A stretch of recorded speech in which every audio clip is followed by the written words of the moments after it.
It came to pass on the 8th day that Moses called Aaron and his sons and the elders of Israel, and he said to Aaron, Take for yourself a young bull as a sin offering, and a ram as a burnt offering without blemish, and offer them before the Lord.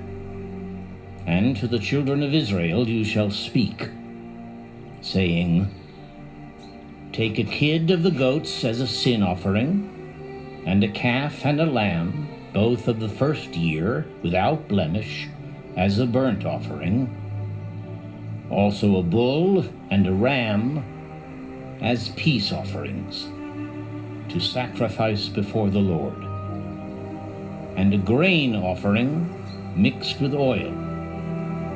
For today the Lord will appear to you. So they brought what Moses commanded before the tabernacle of meeting. And all the congregation drew near and stood before the Lord. Then Moses said, This is the thing which the Lord commanded you to do, and the glory of the Lord will appear to you. Moses said to Aaron, Go to the altar, offer your sin offering and your burnt offering, and make atonement for yourself and for the people. Offer the offering of the people, and make atonement for them, as the Lord commanded. Aaron therefore went to the altar and killed the calf of the sin offering, which was for himself. Then the sons of Aaron brought the blood to him, and he dipped his finger in the blood, put it on the horns of the altar, and poured the blood at the base of the altar. But the fat, the kidneys, and the fatty lobe from the liver of the sin offering he burned on the altar, as the Lord had commanded Moses. The flesh and the hide he burned with fire outside the camp, and he killed the burnt offering. And Aaron's sons presented to him the blood, which he sprinkled all around on the altar. Then they presented the burnt offering to him, with its pieces and head, and he burned them on the altar. He washed the entrails and the legs, and burned them with the burnt offering on the altar. Then he brought the people's offering, and took the goat, which was the sin offering for the people, and killed it, and offered it for sin, like the first one. And he brought the burnt offering, and offered it, according to the prescribed manner. Then he brought the grain offering, took a handful of it, and burned it on the altar, besides the burnt sacrifice of the morning. He also killed the bull and the ram as sacrifices of peace offerings, which were for the people. And Aaron's sons presented to him the blood, which he sprinkled all around on the altar, and the fat from the bull and the ram, the fatty tail, what covers the entrails and the kidneys, and the fatty lobe attached to the liver. And they put the fat on the breasts. Then he burned the fat on the altar, but the breasts and the right thigh Aaron waved as a wave offering before the Lord, as Moses had commanded. Then Aaron lifted his hand toward the people, blessed them, and came down from offering the sin offering, the burnt offering, and peace offerings. And Moses and Aaron went into the tabernacle of meeting, and came out and blessed the people. Then the glory of the Lord appeared to all the people, and fire came out from before the Lord, and consumed the burnt offering and the fat on the altar. When all the people saw it, they shouted and fell on their faces.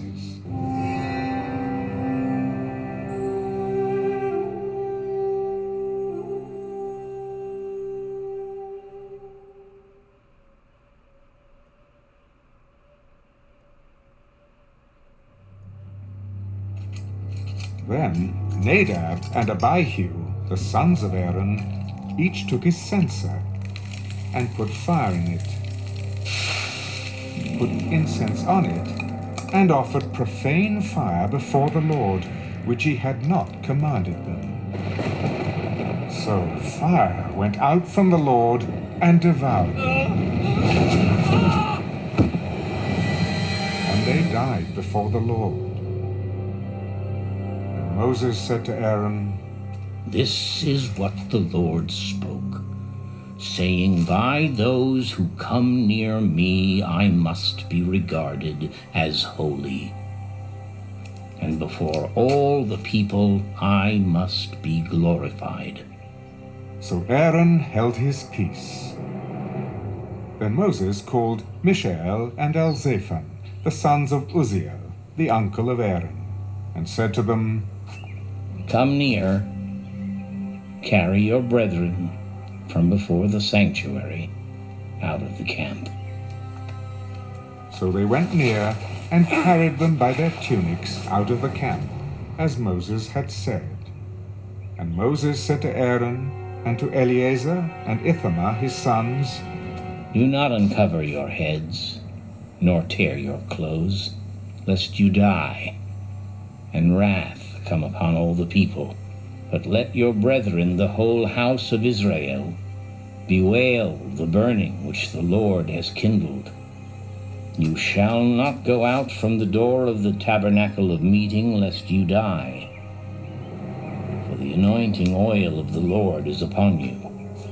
And they did according to the word of Moses.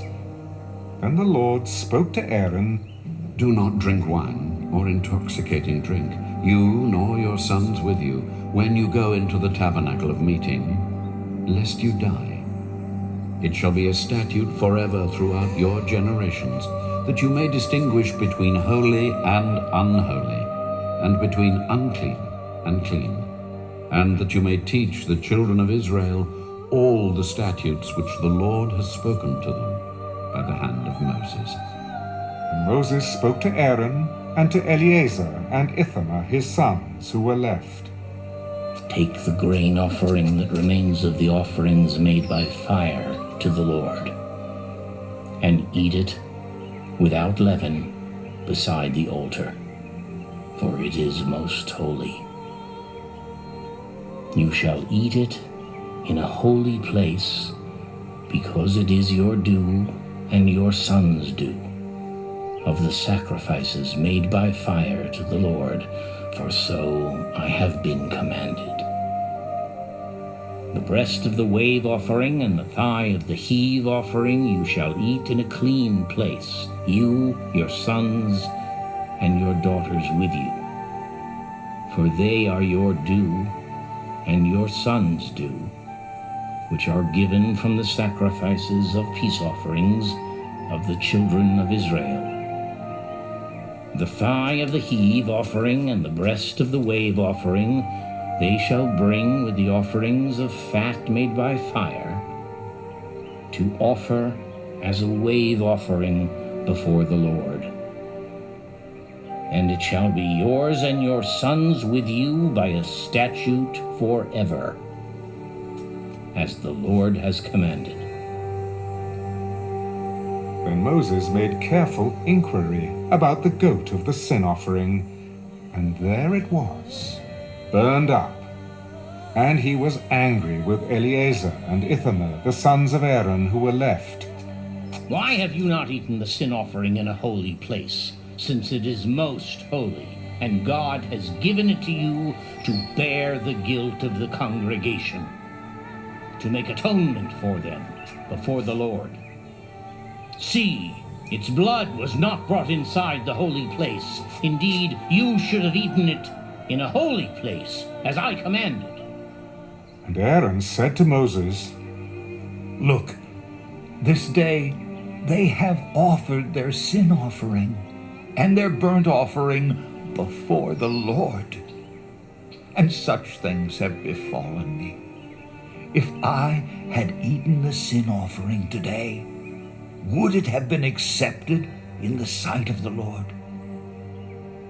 So when Moses heard that, he was content.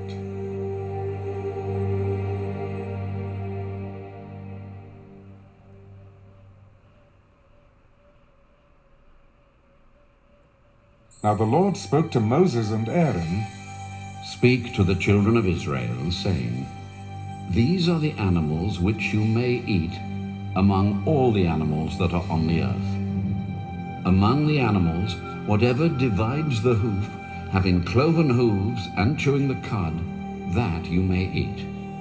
Nevertheless, these you shall not eat among those that chew the cud, or those that have cloven hooves. The camel, because it chews the cud but does not have cloven hooves, is unclean to you. The rock hyrax, because it chews the cud but does not have cloven hooves, is unclean to you. The hare, because it chews the cud but does not have cloven hooves, is unclean to you. And the swine, though it divides the hoof, having cloven hooves, yet does not chew the cud, is unclean to you. Their flesh you shall not eat, and their carcasses you shall not touch. They are unclean to you. These you may eat of all that are in the water. Whatever in the water has fins and scales, whether in the seas or in the rivers, that you may eat. But all in the seas or in the rivers that do not have fins and scales, all that move in the water, or any living thing which is in the water, they are an abomination to you. They shall be an abomination to you. You shall not eat their flesh, but you shall regard their carcasses as an abomination. Whatever in the water does not have fins or scales, that shall be an abomination to you. And these you shall regard as an abomination among the birds. They shall not be eaten, they are an abomination. The eagle, the vulture, the buzzard, the kite, and the falcon after its kind. Every raven after its kind, the ostrich, the short-eared owl, the seagull, and the hawk after its kind, the little owl, the fisher owl, and the screech owl, the white owl, the jackdaw, and the carrion vulture. The stork, the heron after its kind, the hoopoe, and the bat. All flying insects that creep on all fours shall be an abomination to you. Yet these you may eat of every flying insect that creeps on all fours, those which have jointed legs above their feet with which to leap on the earth. These you may eat.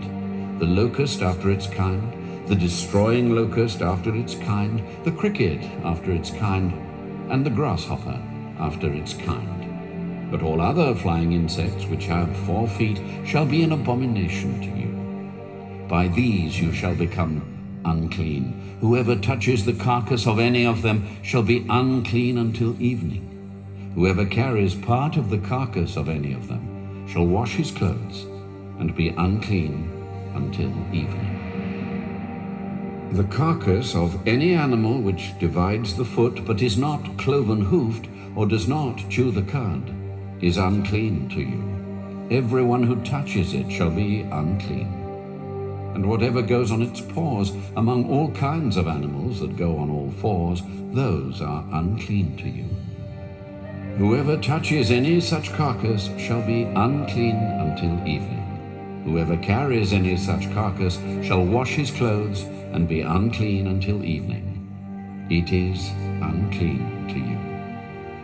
These also shall be unclean to you among the creeping things that creep on the earth: the mole, the mouse, and the large lizard after its kind, the gecko, the monitor lizard, the sand reptile, the sand lizard, and the chameleon. These are unclean to you among all that creep. Whoever touches them when they are dead shall be unclean until evening. Anything on which any of them falls when they are dead shall be unclean, whether it is any item of wood or clothing or skin or sack. Whatever item it is in which any work is done, it must be put in water, and it shall be unclean until evening. Then it shall be clean. Any earthen vessel into which any of them falls you shall break, and whatever is in it shall be unclean. In such a vessel any edible food upon which water falls becomes unclean, and any drink that may be drunk from it becomes unclean, and everything on which a part of any such carcass falls shall be unclean. Whether it is an oven or cooking stove, it shall be broken down, for they are unclean, and shall be unclean to you.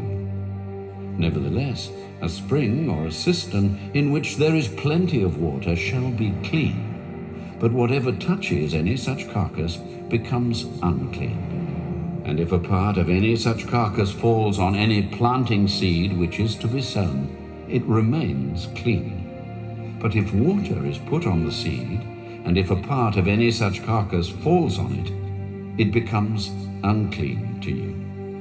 And if any animal which you may eat dies, he who touches its carcass shall be unclean until evening. He who eats of its carcass shall wash his clothes and be unclean until evening. He also who carries its carcass shall wash his clothes and be unclean until evening. And every creeping thing that creeps on the earth shall be an abomination. It shall not be eaten. Whatever crawls on its belly, whatever goes on all fours, or whatever has many feet among all creeping things that creep on the earth, these you shall not eat, for they are an abomination.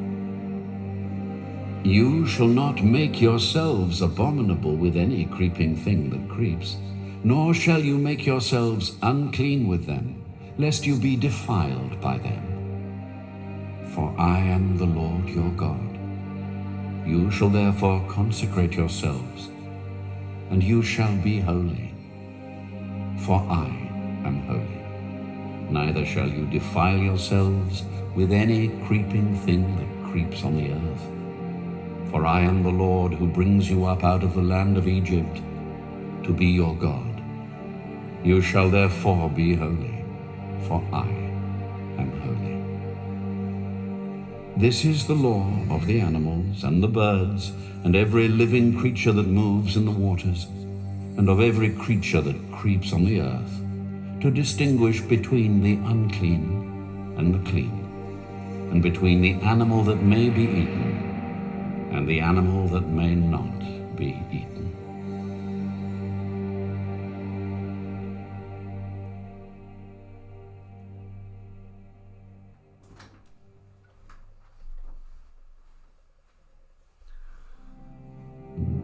Then the Lord spoke to Moses.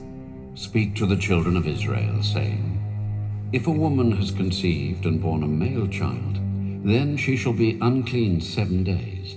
As in the days of her customary impurity, she shall be unclean. And on the 8th day, the flesh of his foreskin shall be circumcised. She shall then continue in the blood of her purification 33 days. She shall not touch any hallowed thing, nor come into the sanctuary until the days of her purification are fulfilled. But if she bears a female child, then she shall be unclean 2 weeks, as in her customary impurity, and she shall continue in the blood of her purification 66 days. When the days of her purification are fulfilled, whether for a son or a daughter, she shall bring to the priest a lamb of the first year as a burnt offering, and a young pigeon or a turtle dove as a sin offering to the door of the tabernacle of meeting. Then he shall offer it before the Lord and make atonement for her, and she shall be clean from the flow of her blood. This is the law for her who has borne a male or a female. And if she is not able to bring a lamb, then she may bring 2 turtle doves or 2 young pigeons, one as a burnt offering and the other as a sin offering. So the priest shall make atonement for her, and she will be clean.